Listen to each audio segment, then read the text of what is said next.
Kesorotan lainnya, Saudara, Polri melakukan rotasi terhadap sejumlah perwira tinggi dan perwira menengah. Salah satu yang terkena rotasi adalah Direktur Narkoba Polda Metro Jaya, Komisaris Besar Donald Simanjuntak. Berdasarkan telegram Kapolri tanggal 29 Desember 2024, Kombes Donald Parlaungan Simanjuntak dimutasi sebagai analis kebijakan Madya Bidang Binmas Baharkam Polri. Posisi Direktur Reserse Narkoba Polda Metro Jaya digantikan Kombes Ahmad David.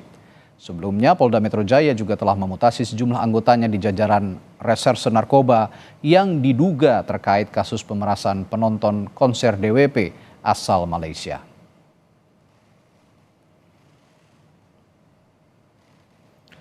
Komisi 3 DPR mendukung proses penegakan hukum terhadap polisi yang terjerat atau terlibat pemerasan. 18 polisi diduga memeras turis penonton konser DWP asal Malaysia. Komisi 3 DPR Habibur Rahman mengapresiasi langkah Kadif Propam Polri yang mengusut kasus dugaan pemerasan di konser DWP. Menurut politisi Partai Gerindra ini, polisi yang melakukan kesalahan harus dapat hukuman setimpal. Terima kasih sudah hadir di acara hari ini ya. Ini mungkin satu tradisi baru di Komisi 3 ya. Kita melaunching acara memang sangat rawan penggunaan narkotika. Jadi kita menghargai apa yang dilakukan oleh Kadif Propam, tapi haruslah ya seharusnya tetap proporsional. Nah, kalau ada oknum-oknum yang melakukan pelanggaran, tentu harus ditindak. Siapa yang berbuat harus bertanggung jawab. Orang yang melakukan kesalahan ya harus mendapat hukuman yang setimpal dengan perbuatannya. Jadi berat ringannya hukuman, gradasinya itu harus paralel dengan berat ringannya kesalahan. Ya. Saya sangat percaya Pak Kapolri dan Pak Kadif Propam tahu sekali cara memainkan barang itulah, kurang lebih ya. Saudara, Kadif Propam Polri, Irjen Abdul Karim memastikan 18 polisi yang diduga memeras penonton konser DWP asal Malaysia akan menghadapi sidang etik pada pekan depan.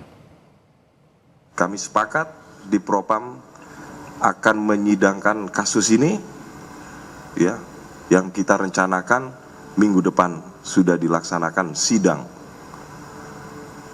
kode etik yang akan kita laksanakan minggu depan. Kadif Propam Irjen Abdul Karim juga mengungkapkan barang bukti yang disita dari kasus dugaan pemerasan polisi terhadap penonton DWP asal Malaysia ini berjumlah 2,5 miliar rupiah. Terkait mengenai bahwa barang bukti yang telah kita amankan, ya, jumlahnya berapa, Dok? 2,5 ya? 2,5. Jadi 2,5 miliar rupiah. Jadi jangan sampai nanti seperti pemberitaan sebelumnya yang angkanya cukup besar. Nah, itu tidak sesuai dengan fakta dari hasil yang kita dapatkan. Komisi Kepolisian Nasional atau Kompolnas maksud kami, menilai ada potensi pelanggaran pidana dalam kasus pemerasan 18 oknum polisi terhadap penonton konser DWP asal Malaysia. Kompolnas akan berkoordinasi dengan Bareskrim Polri terkait kasus ini. Background kasus ya, walaupun tadi dijelaskan bagaimana soal kode etik dan sebagainya, potensi untuk pidana memang sangat besar. Dan nanti kami akan berkomunikasi dengan Reskrim ketika proses etiknya sudah berjalan, dan kami akan monitoring proses etiknya. Kalau dalam proses etik memang secara terbuka nanti kelihatan ini struktur peristiwanya kayak apa, apakah ada potensi pidananya, ya saya yakin Pak Kapolri, Pak Kabar Reskrim akan menindaklanjutin itu. Lalu seperti apa sanksi bagi oknum polisi yang diduga memeras WNA di konser DWP beberapa waktu yang lalu? Kita bahas bersama mantan Kabar Reskrim Polri, Komisaris Jenderal Purnawirawan Ito Sumardi. Selamat sore Pak Ito. Selamat sore Mas Radit. Baik Pak Ito, kasus ini tentu mencoreng citra Polri. 18 orang anggota polisi akan disidang etik. Apakah layaknya hanya etik atau pantasnya dipecat Pak?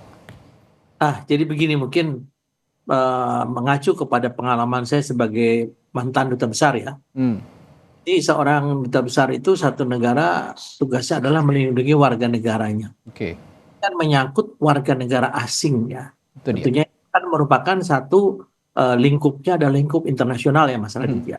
Karena ini melibatkan korbannya warga negara asing, maka kasusnya diambil alih oleh Divpropam Mabes Polri. Dan saat ini posisi kasusnya itu sudah dilakukan sidang komisi kode etik polisi ya, yang awalnya dilakukan terhadap 18 orang yang diduga pelaku ya, dan saat ini sudah ditempatkan di tempat penempatan khusus ya, atau ditahan ya. Ya. Kemudian juga untuk jabatan pamen ke bawah Hmm, itu sudah keluar mutasi ya, di mana pamen-pamen tersebut sebagian ditempatkan di Yanma, pelayanan masyarakat, untuk mempermudah sidang komisi kode etik ya. Kemudian juga sudah dikeluarkan TR yang sifatnya adalah demosi ya kepada mereka yang diduga terlibat dengan kasus ini. Kemudian tadi sudah disebutkan juga oleh Pak Kadipropam, hmm. yang sudah bisa disita itu adalah 2,5 M. Ya tentunya di sini kita berharap jangan sampai ada kasus yang membesar-besarkan sehingga seolah-olah kasus ini sedemikian serius Ya. dan rusaknya daripada anggota yang melakukan ini. Tentunya ini masih ada proses lain yang sekarang sedang didalami, dan minggu depan akan dilakukan sidang komisi kode etik untuk memutuskan para pelaku Oke. sesuai dengan derajat pelanggaran yang terbukti dilakukan. Nah, ini menunjukkan komitmen daripada pimpinan Polri bahwa setiap kesalahan daripada anggota apabila terbukti maka akan ditindak tegas tanpa pandang bulu. Oke. Demikian. Ya, sebenarnya kita semua, saya juga mengapresiasi langkah dari Divpropam untuk langsung memproses ya 18 anggota ini untuk disidang etik. Tapi tuntutan publik sepertinya tidak sampai di situ, Pak Ito. Bahwa kalau kita publik orang biasa lah katakan ya, seperti saya misalnya, kalau melakukan tindak pidana kan langsung dijerat pidana begitu. Ini kan sebenarnya kasusnya juga pemerasan dengan uang yang tidak sedikit begitu, 2,5 miliar rupiah. Apakah layaknya ini juga akan ada proses pidana ke depan, Pak Ito? Jadi kita tentunya harus melihat status daripada pelaku ya, yang diduga pelaku itu kan anggota polisi aktif. Tentunya Oke. mereka harus dibuktikan dulu melalui pelanggaran kode etik ya. Apabila dalam pelanggaran kode etik itu derajat kesalahannya adalah memang patut untuk diteruskan ke pidana, maka otomatis yang bersangkutan akan diberikan sanksi PTDH, pemberitahan dengan tidak hormat. Betul. Setelah itu baru mereka akan dikenakan pasal pemerasan ya, sebagaimana diatur dalam pasal 368 ayat 1 dari KUHP. Nah, tentunya kita harus menunggu dulu ya Mas, karena bagaimanapun juga seorang anggota polisi aktif tidak mungkin dibawa ke sidang pidana sebelum dia dilepas statusnya sebagai polisi yang masyarakat biasa.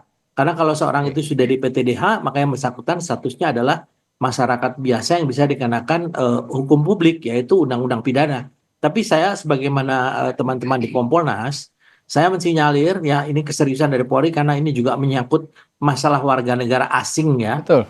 Kedutaannya ini kan mereka akan memantau ya. Jadi saya kira ini tidak main-main. Dan di sini juga tentunya Kementerian Luar Negeri juga ikut memantau ya, karena bagaimanapun ini membawa nama baik bangsa ya. Betul. Nah, kita harus menunggu siapa yang memang patut dibawa ke sidang pengadilan pidana umum ya.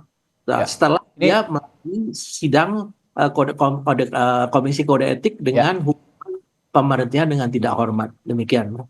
Ya, kredibilitas yang dipertaruhkan bukan hanya Polri tapi bangsa, karena ini menyangkut dengan warga negara asing gitu, Pak Ito. Nah, ini belakangan kan ya kita sudah tahu ya, usai kasus ini mencuat, banyak polisi yang mutasinya besar-besaran. Tapi kalau dimutasi lantas tidak ditindaklanjuti juga ini sepertinya akan jadi percuma. Kalau Pak Ito melihat ada indikasi nggak keterlibatan para petinggi di Polri ini dalam kasus ini? Sebagian saya sudah baca ya, sekian ratus. Itu sebagian itu memang sudah memasuki masa pensiun ya Mas Radi ya. Oke. Sehingga harus ada pergantian. Dan sebagian saya lihat juga memang ada yang masuk ke dalam satu kategorinya adalah demosi. Yaitu jabatannya itu tidak bertambah tinggi, tetapi jabatannya mungkin mendapatkan jabatan yang sifatnya adalah bukan operasional ya. Nah, tentunya ini kan ada diatur dalam keputusan Kapolri atau Perkap nomor 7 tahun 2022 ya, yaitu tentang kode etik. kita semua sudah mendengar bahwa selama ini kan banyak sekali kejadian-kejadian ya kasus-kasus yang menimpa daripada masyarakat yang dilakukan oleh oknum anggota Polri.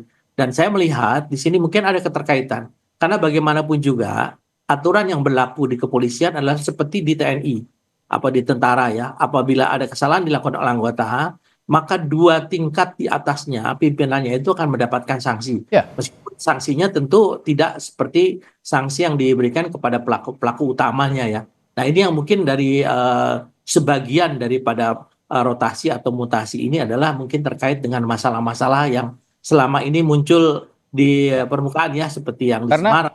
Ya, karena begini Pak Ito, kalau publik melihatnya ya dalam tanda kutip seperti jatuhnya jadi seperti sindikat karena yang terlibat mulai dari unsur Polda, Polres, Polsek terstruktur begitu sepertinya oknum polisi yang melakukan pemerasan ini. Nah kalau tadi kita kaitkan dengan konteksnya mutasi anggota Polri, salah satunya adalah di Narkoba Polda Metro Jaya karena di kasus ini pemerasannya ada kaitannya dengan narkoba begitu.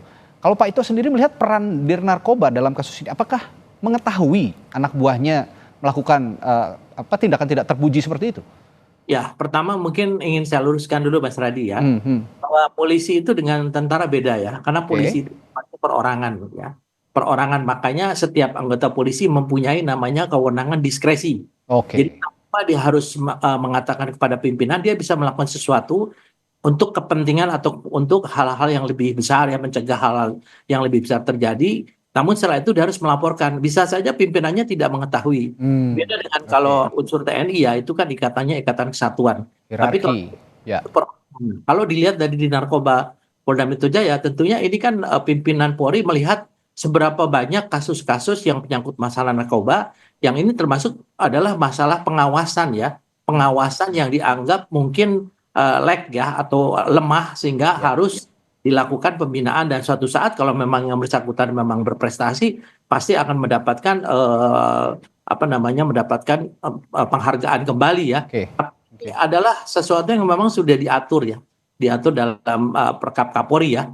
Ada dulu nomor 14 tahun 2011 itu ada bagi orang-orang yang terkena ini biasanya ditempatkan di tempat yang demosi ya, yang lebih rendah, mungkin sekolahnya juga ditunda ya dan lain sebagainya. Nah nanti kalau sudah bisa menunjukkan prestasi akan dikembalikan kembali kepada penghargaan yang diberikan kepada kepolisian. Tapi khusus untuk Narkoba Polda Metro Jaya saya tidak bisa mengambil satu asumsi bahwa yang bersangkutan. Itu perbedaannya ya Pak Ito ya dari TNI, bahwa Polri dalam menjalankan tugas ada diskresi khusus sehingga dalam konteks ini bisa saja atasannya tidak mengetahui apa yang diperbuat oleh anak buahnya dan ini yang lagi ditelusuri. Dan terakhir singkat saja Pak Ito, yang harus dilakukan Polri selain etik untuk bisa menjawab keraguan publik soal kasus ini bagaimana? Ya, pertama adalah sesuai dengan jargonnya Pak Kapolri, presisi. Kita harus transparansi ya, harus transparan. Masyarakat harus tahu perkembangannya ini, jangan ada seolah-olah ditutup-tutupi.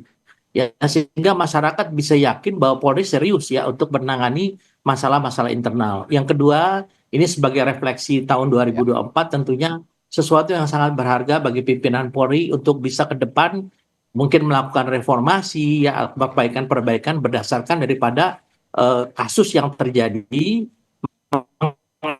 Apa itu bisa terjadi, apa penyebabnya dan bagaimana supaya tidak terjadi ke depannya. Demikian. Termasuk potensi pidananya ya Pak ya berarti? Oh ya, jelas ya, kalau memang di situ terkait pidana harus, dan tapi dia harus diperiksa dulu. Jadi dari status anggota Polri aktif harus kembali kepada masyarakat biasa baru bisa mengikuti sidang pidana seperti kasusnya Pak Sambo dulu ya. Jadi itu yang memang aturan berlaku. Demikian. Ya. Karena yang dipertaruhkan bukannya institusi Polri, karena ini sudah melibatkan warga negara asing, ya negara yang dipertaruhkan, bangsa juga dan negara yang dipertaruhkan. Dan citra Polri ke depan juga yang harus diperbaiki bersama. Terima kasih mantan Kabar Eskrim Komisaris Jenderal Purnawirawan Ito Sumardi telah berbagi perspektifnya di Sapa Indonesia Malam. Terima kasih Pak, sehat selalu, sampai jumpa lagi.